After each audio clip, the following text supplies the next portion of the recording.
Hello everyone, welcome to शिक्षा treasure. आज हम अपनी इस वीडियो में बताएंगे कि हमारी कक्षा 10वीं के लिए जो हिंदी की पाठ्य पुस्तक है उनमें कौन कौन से काव्य खंड के अंतर्गत कविताएं हैं और कौन कौन से गद्य के अंतर्गत है। पहले हम ये जानेंगे कि हमारी हिंदी की कितनी पाठ्य पुस्तक क्लास 10वीं के लिए है। तो सबसे पहले हमारी है क्षितिज। क्षितिज के अंदर भी दो भाग हैं, एक काव्य खंड है और दूसरा गद्य का भाग है। तो पहले हम बात करेंगे काव्य खंड की। काव्य खंड के अंतर्गत जो पहला है हमारा वो है सूरदास का। तो सूरदास का हमारे सिलेबस में है सूरदास। उसके बाद जो दूसरा है तुलसीदास। तुलसीदास भी हमारा सिलेबस में पहले भी था और इस साल के लिए भी है। जो तीसरा है हमारा देव। तो देव सीबीएसई ने पहले ही सिलेबस में से हटा दिया गया था और ये इस साल के लिए ये तो पहले ही हटाए हुए हैं। कुछ चैप्टर ऐसे हैं जो पहले से ही हटाए हुए थे और कुछ चैप्टर ऐसे हैं जो इस साल कोरोना वायरस के कारण जो है सीबीएसई ने हटा दिए हैं। तो देव और चौथा जयशंकर प्रसाद, ये दो काव्य खंड के अंतर्गत ये दो तो पहले से ही हटाया हुआ है। ये तो 2-3 साल से ही हमारे सिलेबस के अंतर्गत नहीं है। जो इस साल हटाए गए हैं उनमें से है जो एक तो है नागार्जुन। छठा जो चैप्टर है हमारा, छठी कविता है नागार्जुन। और उसके बाद 7वीं गिरिजा कुमार माथुर की जो छाया मत छूना है।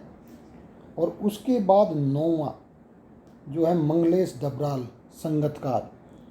तो ये 3 जो कविताएं हैं काव्य खंड के अंतर्गत, जो ये 3 छठा 7वां और 9वां ये इस साल के लिए हटाए गए हैं। और तीसरा और चौथा ये तो पहले से ही हमारे सिलेबस में से हटा दी गए।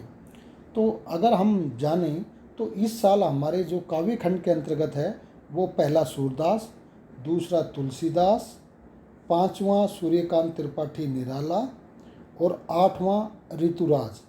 यानी 4 हो गए, सूरदास, तुलसीदास, सूर्यकांत त्रिपाठी निराला और ऋतुराज। अब हम अपनी दूसरी पुस्तक जो गद्य है इसका गद्य खंड के बारे में बात करेंगे। इसमें हमारे जो चैप्टर है 10वां, तो 10वां स्वयं प्रकाश, जो नेताजी का चश्मा जिन्होंने लिखा है स्वयं प्रकाश जी ने, ये है हमारे सिलेबस में। 11वां राम वृक्ष बेनीपुरी, तो ये भी हमारे सिलेबस में है, पहले भी था इस साल भी है। 12वां यशपाल, यशपाल का जो लखनवी अंदाज है ये भी हमारे सिलेबस में है। इसके बाद जो 13वां है सर्वेश्वर दयाल सक्सेना, ये भी हमारे सिलेबस में है। अब जो 2 पाठ पहले से ही कटे हुए थे वो है पाठ नंबर 15 महावीर प्रसाद द्विवेदी का स्त्री शिक्षा के विरोधी कुतर्कों का खंडन, और जो आखिरी था 17वां पाठ बदंत आनंद कौशल्यायन का संस्कृति। तो ये जो 2 पाठ थे ये तो पहले से ही हमारे सिलेबस में से हटा दिए गए हैं। लेकिन जो कोरोना वायरस के कारण इस साल के लिए जो पाठ हटाए हैं वो है पाठ नंबर 14 मनु भंडारी की एक कहानी यह भी, और 16वां यतीन्द्र मिश्र नौबत खाने में इबादत। यानी 2 जो पहले से ही हटाए गए थे, 2 इस साल के लिए ये हटा दिए गए हैं। कुल मिलाकर के ये 4 चैप्टर 14, 15, 16 और 17 हमारे सिलेबस में नहीं है इस साल के लिए। तो जो गद्य खंड के अंतर्गत हमारे सिलेबस में है वो सिर्फ 4 ही पाठ बच गए हैं। एक तो स्वयं प्रकाश नेताजी का चश्मा, दूसरा राम वृक्ष बेनीपुरी का बाल गोविंद भगत, तीसरा यशपाल का लखनवी अंदाज और चौथा जो है सर्वेश्वर दयाल सक्सेना का मानवीय करुणा की दिव्य चमक। यानी 4 हमारे गद्य के पाठ बच गए हैं और कविता के भी हमारे 4 थे। तो इस बुक में से कुल मिलाकर के हमारे 8 पाठ ही हैं जो इस साल सीबीएसई की बोर्ड परीक्षा में आने वाले हैं। अब हम अपनी दूसरी पुस्तक कृतिका के बारे में बात करेंगे।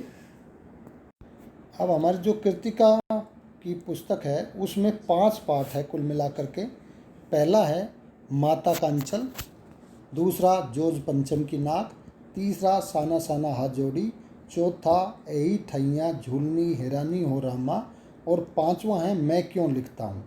तो इसमें से जो 2 पाठ है जो पहले से ही हटाई हुई है सीबीएसई ने 2-3 सालों से, जो पहले से ही बोर्ड में नहीं आते हैं, वो चैप्टर नंबर 4 और चैप्टर नंबर 5 यानी चौथा और पांचवा 2 चैप्टर ये पहले से ही हटाए गए हैं, ये हमारे सिलेबस में है ही नहीं। तो इस साल के लिए कोई इस बुक में से नया चैप्टर नहीं हटाया है। तो यहाँ पर इस जो कृतिका हमारी पाठ्य पुस्तक है, इसमें से हमारे 3 पाठ है जो हमारे बोर्ड की परीक्षा में आने वाले हैं। पहला है माता का अंचल, दूसरा है जोज पंचम की नाक, और तीसरा है साना साना हाथ जोड़ी। तो ये 3 पाठ हमारे इस पुस्तक में से हो गए। तो कुल मिलाकर के हमारे हिंदी की पाठ्य पुस्तक में से 8 तो उस पहले में से हो गए थे, 4 काव्य के और 4 गद्य के और 3 कृतिका में से हैं। तो कुल मिलाकर के 11 पाठ है। और हमारे व्याकरण के अंतर्गत जो हमारे 4 ही चैप्टर थे वो चारों के चारों हैं। जो पहला था हमारा पद परिचय, वो भी है, पहले भी था और इस साल भी है। उसके बाद दूसरा था हमारा रचना के आधार पर वाक्य के भेद, तो वो भी है हमारा। और उसके बाद तीसरा है हमारा जो पहले था और अब भी है, वाच्य, और चौथा है रस। यानी 4 हमारे व्याकरण के अंतर्गत चैप्टर है। तो कुल मिलाकर के हमारे 15 चैप्टर हो गए, जिसमें 4 व्याकरण, 3 कृतिका, 4 गद्य और 4 पद। तो कुल मिलाकर के ये 15 चैप्टर इस साल जो हमारी CBSE की परीक्षा में आने हैं। तो अगर आपको ये वीडियो पसंद आई हो तो इसे लाइक कीजिए और चैनल को सब्सक्राइब करना ना भूलें। Thank you.